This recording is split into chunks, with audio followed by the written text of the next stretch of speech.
Hello les matheux! Dans cette vidéo, je nous propose de revoir ensemble les encadrements de radicaux. Alors, prête à devenir des experts? C'est parti!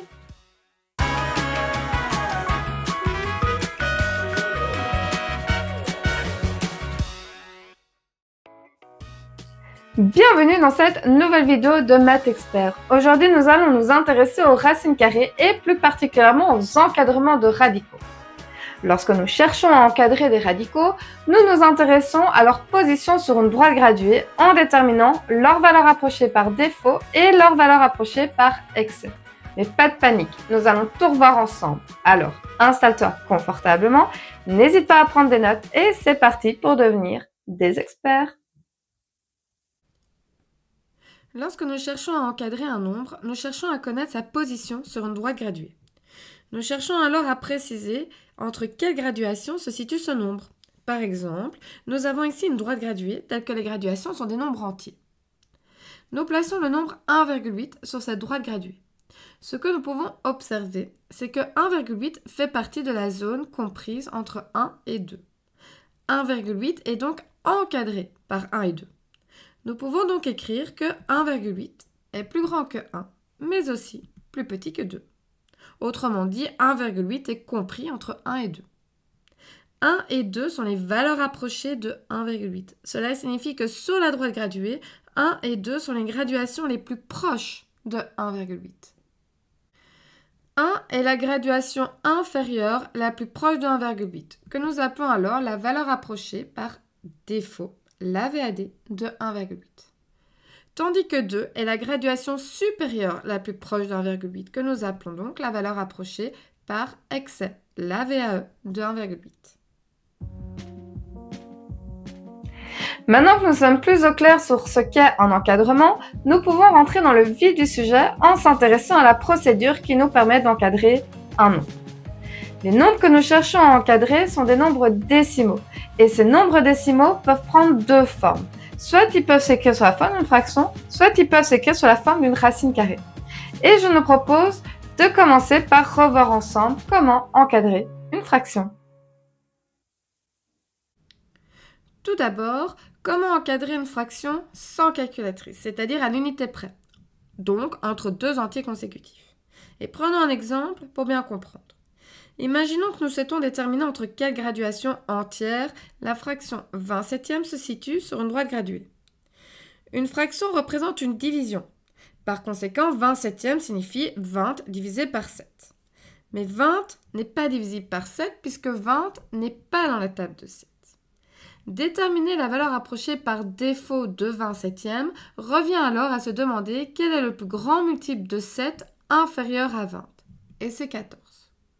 Et pour déterminer la valeur approchée par excès de 20/7, il faut se demander quel est le plus petit multiple de 7 supérieur à 20. Et c'est 21.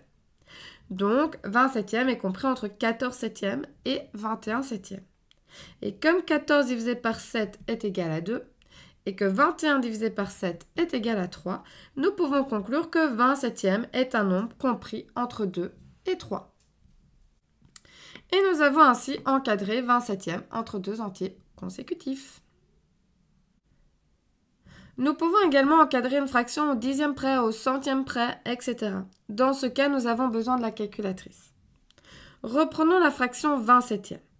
La première étape consisterait à déterminer l'écriture décimale de 20/7 en calculant, avec la calculatrice, 20 divisé par 7. 20 divisé par 7 est égal à 2,857, 142, 857, etc. À l'unité près, nous savons déjà que 20/7 est compris entre 2 et 3. Maintenant, nous souhaitons connaître son encadrement au dixième près. Nous allons alors reprendre l'écriture décimale de 20/7 avec uniquement un chiffre après la virgule, puisque nous travaillons au dixième près. Nous lisons 2,8. Donc, 20/7 est compris entre 2,8 et 2,9. Passons au centième près. Dans ce cas, nous reprenons l'écriture décimale de 20/7 avec deux chiffres derrière la virgule. Nous lisons 2,85, donc 20/7 est compris entre 2,85 et 2,86. Ensuite, au millième près, nous reprenons l'écriture décimale de 20 septièmes avec 3 chiffres derrière la virgule. Nous lisons 2,857, donc 20 septièmes est compris entre 2,857 et 2,858. Et ainsi de suite, nous pouvons continuer de cette façon-là.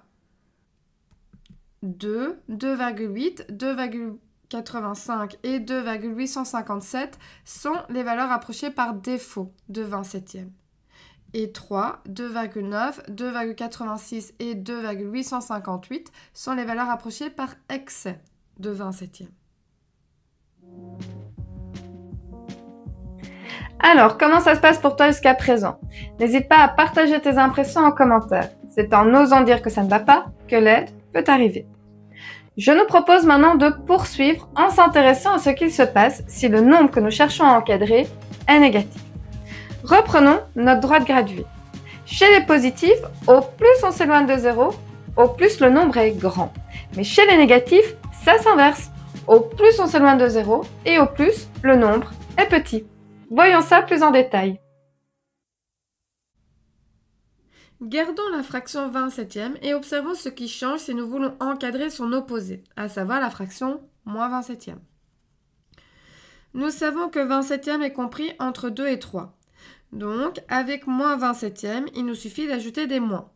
Nous avons alors moins 2 et moins 3 comme valeur approchée. Chez les positifs, 2 est plus petit que 3. Mais chez les négatifs, ça s'inverse. C'est moins 3 qui est plus petit que moins 2. Il faut donc les échanger de place. Moins 3 devient la valeur approchée par défaut et moins 2 devient la valeur approchée par excès. Moins 20 septièmes est compris entre moins 3 et moins 2. De même, au dixième près, nous savons que 20 septièmes est compris entre 2,8 et 2,9. Donc avec moins 20 septièmes, nous ajoutons les moins. Et on n'oublie pas d'échanger moins 2,8 avec moins 2,9. Pour conclure que moins 20 septièmes est compris entre moins 2,9 et moins 2,8. Au centième près, c'était compris entre 2,85 et 2,86. Nous ajoutons les moins avec moins 20 septièmes. Et une fois que nous avons rajouté les moins, nous n'oublions pas de les échanger de place. Et enfin, au millième près, nous avions encadré 20 septièmes. Pour moins 20 septièmes, nous ajoutons les moins. Nous obtenons donc moins 2,857 et moins 2,858 comme valeur approchée, mais attention à l'ordre de grandeur, nous devons encore les échanger de place. Moins 20 septièmes est compris entre moins 2,858 et moins 2,857. Nous avons fini avec les fractions, nous pouvons donc passer aux radicaux. La principale différence est que la fraction est liée à une division, alors que la racine carrée est liée à la puissance 2 au carré. Commençons par revoir comment encadrer des radicaux à l'unité près, donc sans calculatrice. Comme une racine carrée est liée à la puissance 2, donc au carré, notre meilleur allié est la liste des 10 premiers carrés parfaits, c'est-à-dire les carrés d'entiers. 1, 4, 9, 16, 25, 36, 49, 64, 81 et 100. Pour devenir expert en encadrement de radicaux, il nous faudra connaître cette liste sur le bout des doigts. Nous pouvons nous lancer, et lançons-nous avec racine de 3. Racine de 3 est le nombre décimal qui, élevé au carré, donne 3. Mais 3 n'est pas un carré parfait. Cependant, je peux observer que 3 est compris entre 1 et 4 dans la liste des carrés parfaits. Comme 1 est le carré de 1 et que 4 est le carré de 2, nous pouvons conclure que 3 est le carré d'un nombre à virgule compris entre 1 et 2. Donc, racine de 3 est un nombre à virgule compris entre 1 et 2. Prenons un autre exemple avec racine de 10. À nouveau, 10 n'est pas un carré parfait. Nous pouvons alors observer que dans la liste des carrés parfaits, 10 est compris entre 9 et 16. Comme 9 est le carré de 3 et que 16 est le carré de 4, 10 est le carré d'un nombre à virgule compris entre 3 et 4. Donc, racine de 10 est un nombre à virgule compris entre 3 et 4. Voyons voir si tu as bien compris en encadrant racine de 43 et racine de 72. À l'unité près. Appuie sur pause pour te laisser le temps de faire l'exercice à ton aise et quand tu seras prêt ou prête en temps de la correction, il te suffira simplement d'appuyer sur play pour relancer la vidéo.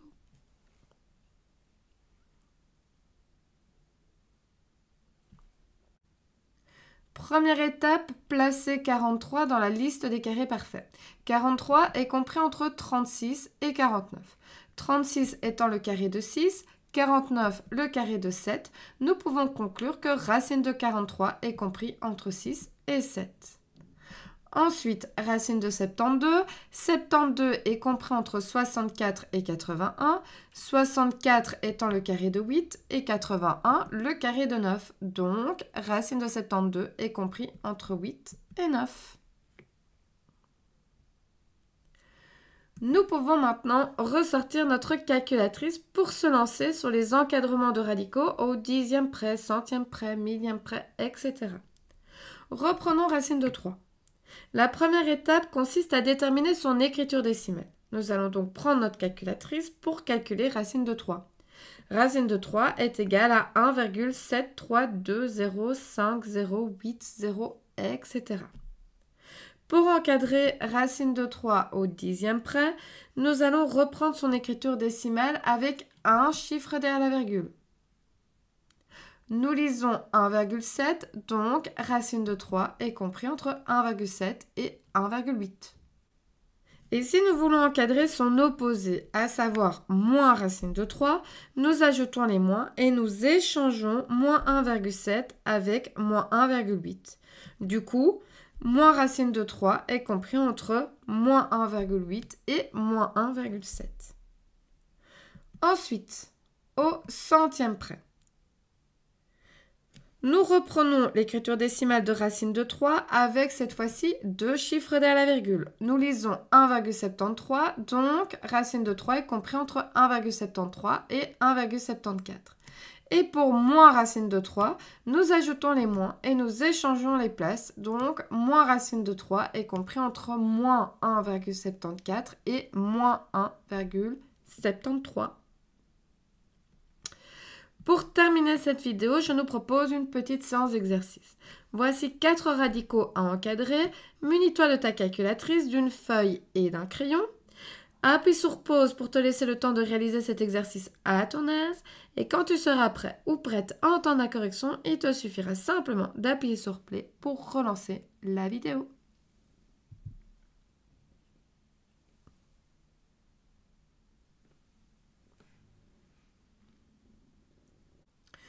Alors, racine de 19 au dixième près. Première étape, je calcule avec la calculatrice racine de 19, qui est égale à 4,358898994, etc.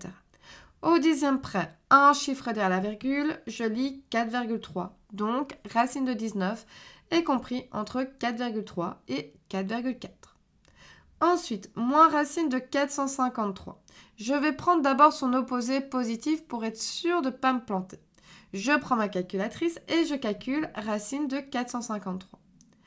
Au millième près, ça veut dire 3 chiffres derrière la virgule. Je lis 21,283.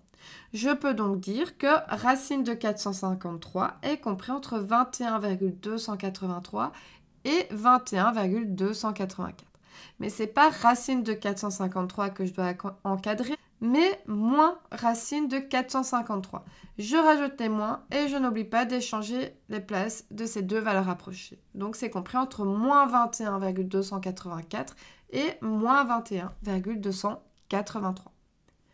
Racine de 56, je prends ma calculatrice, je la calcule. Je dois l'encadrer au centième près, donc deux chiffres derrière la virgule. Je lis 7,48, donc racine de 56 est compris entre 7,48 et 7,40. Et enfin, moins racine de 34, je commence avec son opposé positif, racine de 34. Au dixième près, ça veut dire un chiffre derrière la virgule. Je sais donc que c'est compris entre 5,8 et 5,9. Je rajoute les moins et je les échange de place. Moins racine de 34 est compris entre moins 5,9 et moins 5,8. Et voilà, j'espère que cette vidéo t'aura aidé. N'hésite pas à le dire en commentaire. Si tu as des questions, tu peux également les déposer en commentaire et j'essaierai d'y répondre du mieux que je peux. De plus, n'oublie pas d'aller checker la description de cette vidéo. Tu y trouveras différents liens qui ont pour unique but de t'aider à renforcer ta compréhension. Car la règle d'or pour réussir en mathématiques reste toujours la même, faire régulièrement des exercices à la maison. Quant à moi, je te dis à très bientôt pour une prochaine vidéo.